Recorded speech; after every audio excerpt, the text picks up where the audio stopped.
How to delete WhatsApp group permanently. So hello guys, welcome back to my YouTube channel. In this quick tutorial I'll be showing you how you can easily delete your WhatsApp group permanently.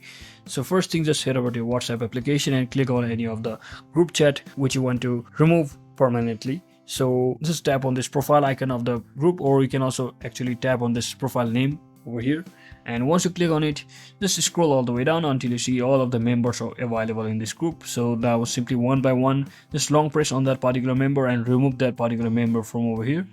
So once you remove every member from here, you can finally click on this exit group, and you can see there's exit and delete for me option. You can now exit and delete at the same time, but always make sure that you are the admin of that group. If you are not admin of that group, you will not be seeing this option. So you can simply click on this exit and delete for me, and just like that you will have successfully deleted your group by simply clicking on this delete group once again.